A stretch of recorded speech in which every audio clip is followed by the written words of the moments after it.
Assalamualaikum warahmatullahi wabarakatuh. Selamat datang kembali dalam channel Setia Belajar. Nah, sebelum pembelajaran dimulai, terlebih dahulu kita berdoa sesuai dengan agama dan kepercayaan masing-masing. Bismillahirrahmanirrahim.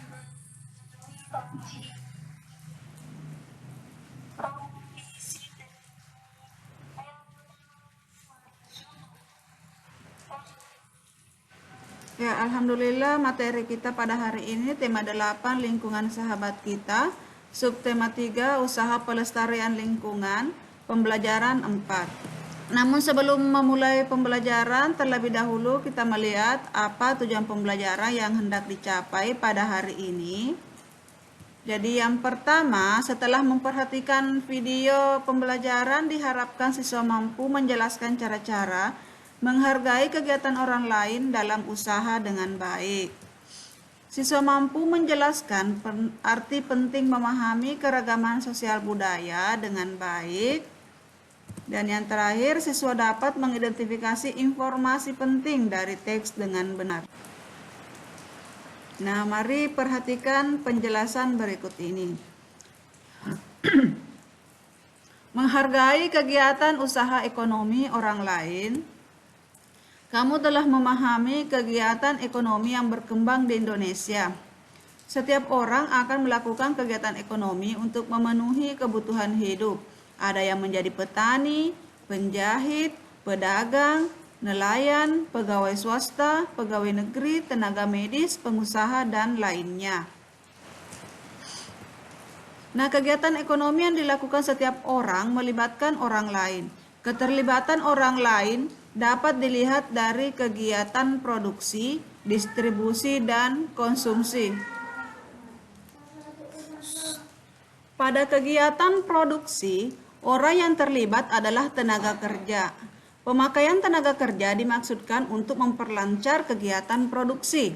Tenaga kerja akan memperoleh balas jasa dari produsen berupa upah atau gaji dari produsen.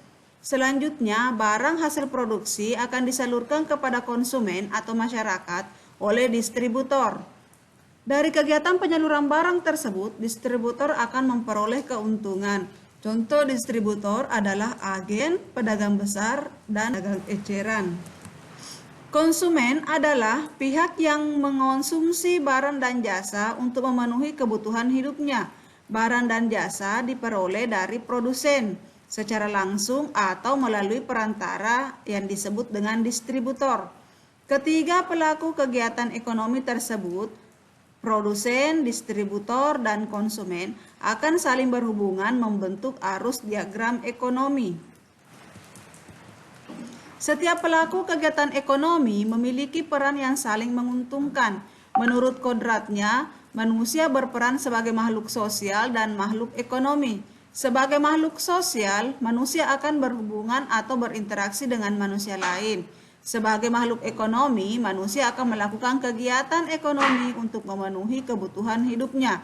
Dalam kehidupan sehari-hari, baik sebagai makhluk sosial maupun makhluk ekonomi, manusia hendaknya memiliki etika moral. Dengan etika moral, manusia dapat menghargai setiap kegiatan ekonomi yang dilakukan oleh orang lain. Nah, amatilah pakaian yang kamu kenakan. Bagaimana proses produksi pakaian? Untuk menghasilkan pakaian dibutuhkan waktu yang lama.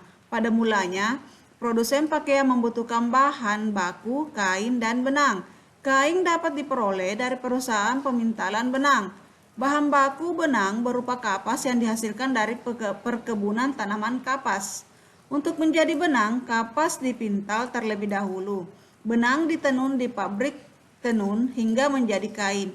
Selanjutnya, kain dapat dibuat pakaian oleh penjahit. Itulah proses panjang produksi pakaian. Kamu sudah mengetahui bahwa banyak pihak terlibat dalam proses produksi pakaian. Ada petani, tanaman kapas, pekerja pemintalan, penenun kain, penjahit, dan pengusaha garmen. Setiap pelaku dalam proses produksi pakaian itu mempunyai peran penting. Begitu pula dalam proses produksi benda lain. Oleh karena itu, hendaklah kita perlu menghargai kegiatan usaha ekonomi orang lain. Jadi kita harus saling menghargai dengan kegiatan usaha ekonomi orang lain ya. Bukan saling mengejek, bukan saling mencela, tapi harus saling menghargai. Nah, bagaimana kita menghargai kegiatan usaha ekonomi orang lain? Jadi cara menghargai kegiatan usaha ekonomi dapat dilakukan sebagai berikut. Yang pertama, menumbuhkan persaingan usaha yang sehat dalam kegiatan perekonomian. Dua, menghormati usaha ekonomi orang lain dengan tidak iri atas keberhasilannya. Menjunjung tinggi setiap jenis pekerjaan yang dilakukan orang lain. Dan yang keempat, meneladani keberhasilan orang lain dengan meniru sikap positif orang tersebut. Nah, menjelaskan peristiwa penting dari teks non-fiksi melalui diagram alir. Jadi isi kolom pada diagram alir dapat berupa ringkasan. Jadi ringkasan adalah intisari sebuah teks. Dalam meringkas, urutan setiap peristiwa pada teks harus sesuai dengan isi teks sebenarnya. Setelah selesai meringkas, masukkan ringkasan tersebut ke dalam kolom-kolom yang sesuai pada diagram alir. Nah, ini adalah contoh diagram alir. Jadi di sini ada judul. Ini adalah judul, ditulis ya. Kemudian di setiap paragrafnya diringkas jadi ada 4 paragraf. Nah, di sini diringkas.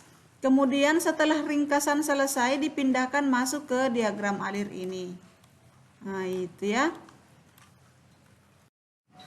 Nah, demikianlah materi kali ini. Semoga bisa dipahami dengan baik.